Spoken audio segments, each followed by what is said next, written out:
Et ce midi, j'ai un invité très spécial. Tiens mon poulet, vas-y, serre-toi. Et tu devines, c'est une spécialité de chez toi là-bas. Charlie, il a des origines italiennes. J'aime bien les feuilles parce qu'elles sont onctueuses, les feuilles qu'il y a dedans. C'est quoi, c'est le liseron? Vous voulez la recette? Regardez. Frittata. Bon, pour faire simple, c'est comme une quiche lorraine, mais sans pâte. C'est un terme italien. On pourrait dire que on va frire un peu ces ingrédients et puis on va les coller dans un appareil avec l'œuf et de la crème. Ma première étape, on va couper tout simplement les patates douces en cubes de 2 cm. Alors ma fille, elle m'a dit un cube, c'est un carré en 3D. Alors juste un petit conseil quand vous allez couper des aliments qui sont durs à couper, essayez de trouver une assise. Vous pouvez les cuire entières, ensuite les couper en petits cubes. Essayez d'avoir une coupe uniforme. Donc là, il y a un gabarit ici, là, dans ma marmiterie. 20 minutes de cuisson au maximum. Ça me laisse le temps de m'occuper justement des amarantes et des épinards du Pacifique, les choukanac. On va nettoyer tout ça et puis on va justement les faire sauter. Le choukanac, les amarantes.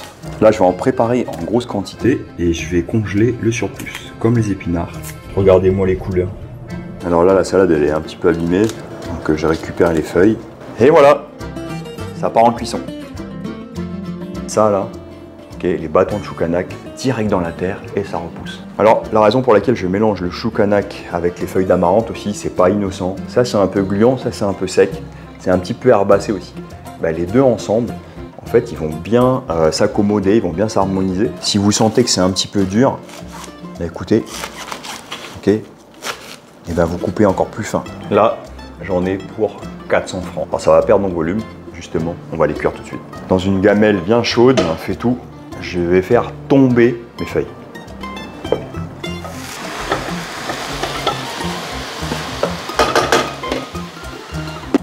Je vais commencer maintenant à assaisonner. Okay, j'ai attendu justement qu'ils aient perdu en volume pour pouvoir bien assaisonner.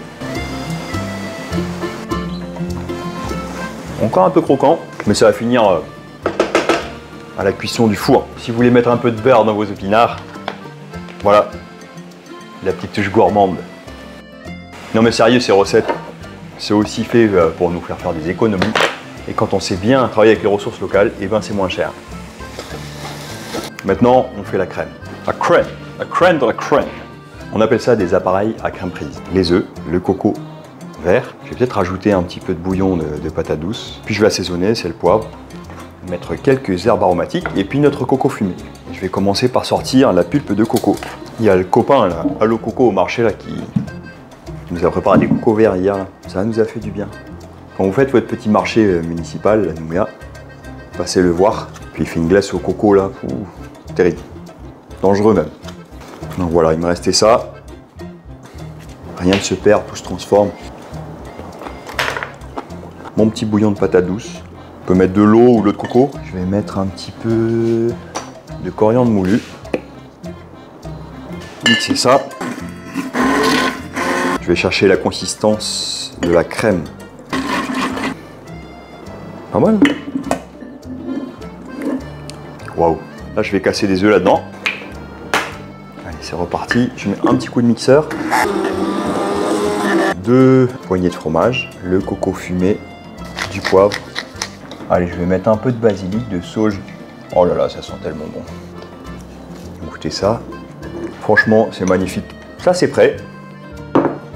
Maintenant, on passe à l'assemblage et puis la cuisson. Voilà nos 3 éléments. Les patates douces pré-cuites en cubes, nos épinards du Pacifique. Et là, l'appareil coco et œuf. Je vais tout assembler dans la même gamelle. Je viens mélanger avec le liquide et je vais mettre ça dans mon plat. La patate douce justement, elle va venir contrecarrer l'amertume de l'amarante et le gras du coco, ça vient vraiment équilibrer le tout et apporter de la rondeur. Je vais juste rajouter un petit peu de gruyère et puis ça va partir au four. Et je pars en cuisson 180 degrés, à mon avis 15-20 minutes. À tout de suite. Voilà. Ok, on sent bien que ça y est, c'est cuit. Pour vos brunchs, pour vos déjeuners, même les petits déjeuners, les enfants, ils kiffent quand ils partent. Juste avant d'aller à l'école, Ça leur remplit l'estomac et puis ça leur apporte l'énergie pour la matinée et la journée. Je vais la démouler, donc elle a passé la nuit au frigo. Voilà. Beaucoup plus facile à couper. Donc on voit les braides, les amarantes, les épinards du Pacifique, la patate douce. Direct. Ça c'est pour ma fille. Tac. Petite salade. Et le petit pot de vinaigrette. Ouais, t'avais raison Charlie. Donc il y a de l'amarante, il y a du choucanac. Et le côté onctueux que tu as deviné, c'est justement le gluant du choucanac. Finalement, là où certaines personnes ils n'aiment pas le choucanac, c'est trop gluant, bah là c'est un atout. Voilà, c'est ce qu'on essaye de travailler, c'est sur les textures et les associations de textures. Voilà, il faut tout pour faire un monde. On a vraiment une recette équilibrée. Comment tu dis en italien? Frittata. Bah ça c'est pour ma grand-mère et ma tante qui j'espère me regardent en Italie. La frittata pour moi ça a toujours été voilà, des œufs frits quoi, à la poêle, une omelette. Et tu vois quand tu vois ça, je trouve qu'on a du mal à manger doucement. Je me suis dit que il y a un rapport entre manger doucement et le portefeuille. Tu vois non? Non, je vois pas, parce que l'argent il sort trop vite du portefeuille. Mais... Bah, plus tu manges vite, plus tu manges, oui. Et plus ça coûte cher. Oui. Donc voilà, mangez doucement. Vous allez faire des économies. Je sais pas si on peut vraiment dire ça à la télé, mais tant pis, je l'ai dit, voilà.